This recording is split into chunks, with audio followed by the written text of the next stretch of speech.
to you by Sensodent K.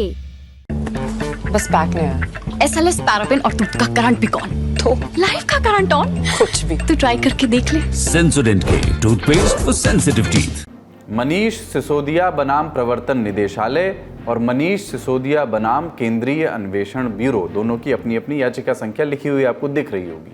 ये दो याचिकाएं दिल्ली के पूर्व डिप्टी चीफ मिनिस्टर और आम आदमी पार्टी के नेता मनीष सिसोदिया की हैं, एक ईडी और एक सीबीआई के खिलाफ। आप जानते हैं कि मनीष सिसोदिया पर ईडी और सीबीआई के केस चल रहे हैं दिल्ली की आबकारी नीति को लेकर के, और इन्हीं केस में वो दिल्ली की तिहाड़ जेल में न्यायिक हिरासत में बंद थे और इसीलिए उन्हें जमानत की दरकार थी। और अपनी दोनों ही याचिकाओं में उन्होंने एक ही मांग उठाई कि हमें जमानत दे दी जाए।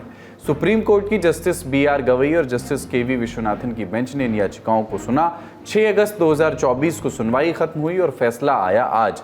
सुप्रीम कोर्ट ने कहा कि मनीष सिसोदिया को 2 लाख के बेल बॉन्ड पर ईडी और सीबीआई दोनों ही केसों में जमानत दी जाती है। साथ ही सुप्रीम कोर्ट ने 2 शर्तें भी इसमें जोड़ी कि मनीष सिसोदिया अपना पासपोर्ट प्रशासन के पास जमा करेंगे और वो हफ्ते में 2 बार पुलिस के सामने हाजिरी लगाएंगे। जमानत का फैसला आने के कुछ घंटों के भीतर मनीष सिसोदिया जेल से बाहर आए। उन्होंने मीडिया से बात की। धन्यवाद करता हूँ और विशेष रूप से मेरे लिए तो भगवान समान है अभिषेक मनु सिंघवी जी, जिन्होंने इस कानूनी लड़ाई को आज संविधान की ताकत से अंजाम तक पहुंचाया और जेल के मुझे बाहर निकाला। मैं आज तहे दिल से जब जेल से बाहर करने लग रहा हूं तो उनको भी बहुत बहुत धन्यवाद करता हूँ। मनीष सिसोदिया की जमानत से आम आदमी पार्टी के नेता प्रसन्न हैं। दिल्ली सरकार में मंत्री आतिशी भावुक हो गई। एक झूठे केस में फंसाकर जेल में रखा गया। आज का दिन भारत के इतिहास में, भारत की शिक्षा व्यवस्था के इतिहास में जाएगा कि उस शिक्षा क्रांति के जनक की आज बेल हुई, आज सच्चाई की जीत हुई, शिक्षा की जीत हुई, दिल्ली के बच्चों की जीत हुई। मनीष सिसोदिया को, जिनको एक झूठे केस में, जिनको एक झूठे केस में 17 महीने तक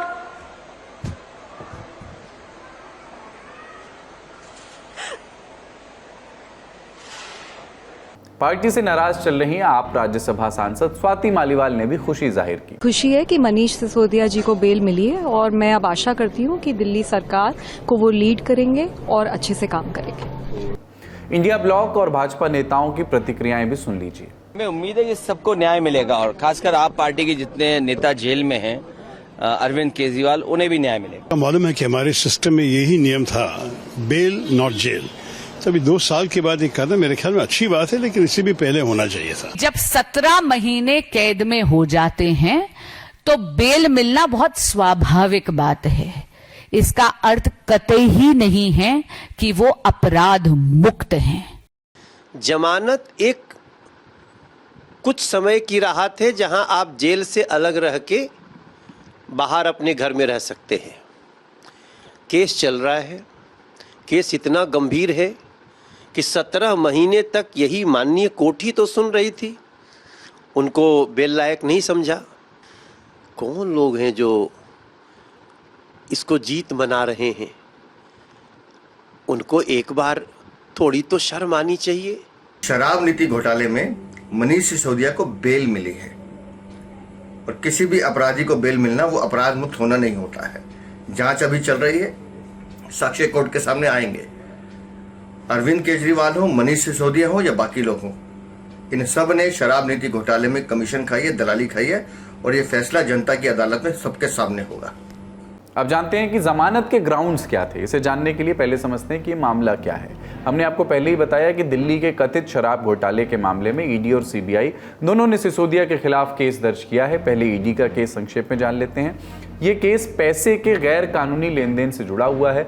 मनीष सिसोदिया पर आरोप है कि उन्होंने शराब कारोबारियों से पैसे लिए। इल्जाम यह भी है कि शराब कारोबारियों से लिए गए पैसे को आम आदमी पार्टी के फंड में जमा कराया गया। इसके एवज में शराब कारोबारियों को दिल्ली में मनमाने ढंग से शराब बेचने की इजाजत दी गई। ये ईडी का केस है।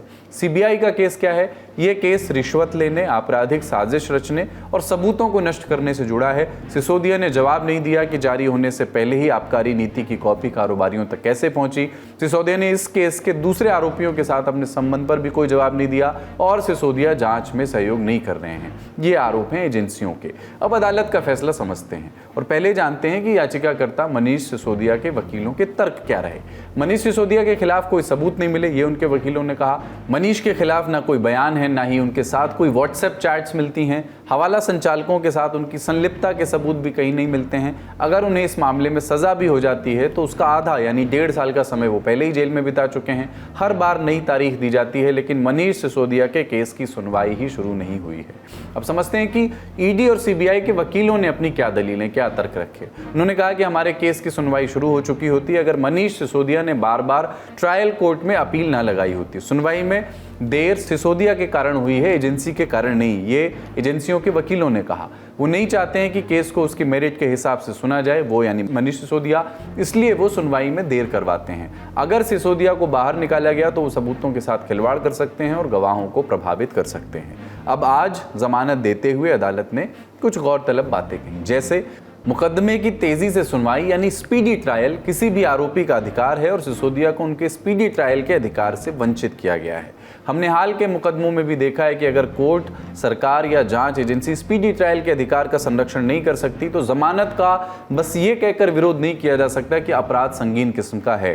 सिसोदिया समाज से जुड़े हुए व्यक्ति हैं और वो देश छोड़कर नहीं जा सकते। जहां तक सबूतों से छेड़छाड़ की बात है तो ये पूरा मामला कागजों से जुड़ा हुआ है और एजेंसी ने सब कुछ सीज कर लिया है और उनसे छेड़छाड़ का कोई चांस नहीं है। हाई कोर्ट और ट्रायल कोर्ट जमानत रद्द करके सेफ प्ले कर रहे हैं और केवल सजा देने के लिए जमानत नहीं रद्द की जा सकती। ये वक्त है कि अदालतें समझें कि जमानत एक नियम है और जेल एक अपवाद है। ये कोर्ट की टिप्पणी थी और ऐसा कहते हुए अदालत ने फिर जमानत दे दी। जब बेंच अपना फैसला सुना रही थी जमानत का, तब ईडी और सीबीआई की ओर से पेश हुए assistant solicitor general SV Raju, उन्होंने कहा कि कृपया सिसोदिया पर भी वे शर्तें लगाएं जो जमानत देते हुए अरविंद केजरीवाल पर लगाई गई थी। कैसी शर्त? आपको ध्यान होगा कि लोकसभा चुनावों के दरमियान चुनाव प्रचार के वास्ते जब सुप्रीम कोर्ट ने अरविंद केजरीवाल को जमानत दी थी, तब कोर्ट ने कहा था कि जमानत की अवधि में केजरीवाल मुख्यमंत्री कार्यालय नहीं जा सकते। अब आज फैसले के समय ऐसी किसी शर्त की लगाने की बारी आई तो अदालत ने इससे इनकार कर दिया। अब एक और सवाल, मनीष सिसोदिया आप बाहर आ जाएंगे तो क्या फिर से डिप्टी सीएम की कुर्सी पर बैठेंगे या उनका आम आदमी पार्टी और दिल्ली सरकार में अब कोई और किसी और तरह का भविष्य होगा? मनीष सिसोदिया जब सरकार में थे और जिस समय वो जेल गए थे फरवरी 2023 में, उस समय वो उप मुख्यमंत्री थे और बहुत महत्वपूर्ण जिम्मेदारियां दी गई थी। लेकिन जब जैसा स्वाति मालीवाल ट्वीट करके कह रही हैं कि उनके आने से बहुत बल मिलेगा और बहुत सारी चीज़ें स्मूथ हो जाएंगी, स्ट्रीमलाइन हो जाएंगी, उसमें एक बात जो समझ में आती है वो ये है कि क्या वो फौरन उप मुख्यमंत्री की जिम्मेदारी ले सकते हैं।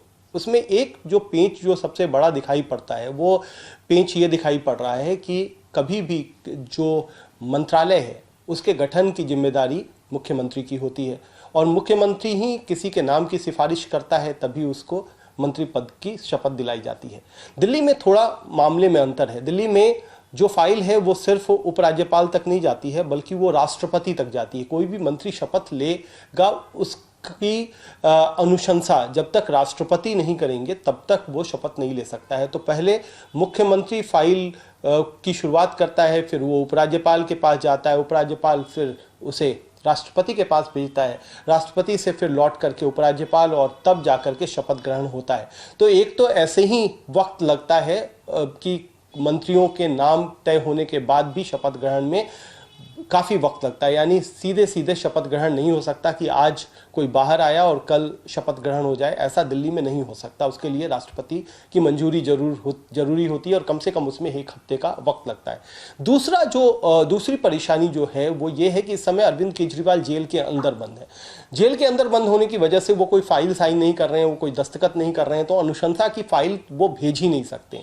तो ऐसे में जब तक अरविंद केजरीवाल बाहर नहीं आएंगे तब तक मनीष सिसोदिया का शपथ ग्रहण नहीं हो सकता है, ये साफ तौर पर दिखाई देता है। या फिर कोई स्पेशल प्रोविजन किया जाए या कोई स्पेशल परमिशन दी जाए कि ये वाली फाइल अंदर जेल के अंदर अरविंद केजरीवाल तक पहुंचेगी, जिसकी भी संभावना कम दिखाई पड़ती है। तो फिलहाल मनीष सिसोदिया का मंत्री बनना बहुत ज़्यादा संभव नहीं दिखाई देता है जब तक अरविंद केजरीवाल बाहर आए, खुद उनके नाम का प्रस्ताव करें और फिर उसके बाद भी समय लगेगा। इस केस में आम आदमी पार्टी के 4 नेता जेल जा चुके हैं अब तक। पहले तो मुख्यमंत्री अरविंद केजरीवाल हैं, दूसरे पूर्व डिप्टी सीएम मनीष सिसोदिया जिन्हें अब जमानत मिली, तीसरे राज्यसभा सांसद संजय सिंह और पूर्व स्वास्थ्य मंत्री सत्येंद्र जैन। इनमें से मनीष सिसोदिया और संजय सिंह को जमानत मिल चुकी है, जबकि मुख्यमंत्री अरविंद केजरीवाल और सत्येंद्र जैन अब भी जेल में हैं। ऐसे में एक और सवाल कि क्या सिसोदिया और संजय सिंह को मिली जमानत अरविंद केजरीवाल और सत्येंद्र जैन के लिए भी रास्ते खोल सकती है, क्योंकि मनीष सिसोदिया के वकील ने तो यही कहा है। अरविंद केजरीवाल साहब की जमानत में तो फर्क पड़ेगा। ऑब्वियसली ये ऑर्डर की जो ऑब्जर्वेशंस हैं वो काफी मदद करेगा। और एक्चुअली मिस्टर केजरीवाल की तो सिर्फ सीबीआई की बेल है, वो पीएमएलए वाला स्ट्रिंजेंट प्रोविजन भी नहीं है। तो इन एनी केस क्योंकि ये सेम मामला है, इसके ऊपर मदद करेगा। और मिस्टर केजरीवाल जिसकी हम फाइल करेंगे उनकी याचिका, उनकी भी याचिका में मुझे ऐसा लगता है कि रेगुलर बेल बहुत जल्दी हो जाएगी सीबीआई मैटर आपका। तो असल संभावनाएं क्या हैं, इसको समझने के लिए चलते हैं सीनियर वकीलों के पास। बेल ऑर्डर में एक अहम बात ये भी है कि जो एडिशनल एविडेंस चाहिए होते हैं, यानी विवेचना जो कि चल रही थी, तो कोर्ट ने ये कंसीडर किया कि whether there is any requirement of additional evidences. तो कोर्ट ने माना कि अभी हमारे पास जो मौजूद हैं सबूत उतने काफ़ी हैं। और सिंस मनीष सिसोदिया वो एक पब्लिक फिगर हैं, सामाजिक इंसान हैं, वो नेता हैं और उनकी पब्लिक डोमेन में ज़्यादातर उनकी चीज़ें रहती हैं, तो there is very low chance of him tampering evidence, यानी वो किसी भी तरीके के जो समाज में मौजूद गवाहान हैं या जो सबूत हैं related to the liquor policy case जिसमें उनको बेल मिली है, तो ऐसी पॉसिबिलिटी नील होती है जहां पे ये माना जाए कि वो गवाहों के साथ या सबूतों के साथ छेड़छाड़ करेंगे। तो बिल्कुल बेसिक बेल जुरिस्प्रूडेंस के एस्पेक्ट से अगर हम लोग देखें तो सिमिलरली बाकी जो अक्यूज्ड हैं इसमें सेम केसेस में, उसमें भी उनको भी क्लियर इन्हीं कंडीशंस के हिसाब से जो मनीष सिसोदिया जी के ऑर्डर में हम लोग को मिलती हैं उन कंडीशंस पे, अलॉन्ग विद दी फैक्ट कि उसमें आर्टिकल 21 का क्लियर वॉयलेशन हो रहा है, the right of speedy trial, तो उस बेसिस पे जो रास्ते हैं बेल के वो ज़रूर खुल जाते हैं अब।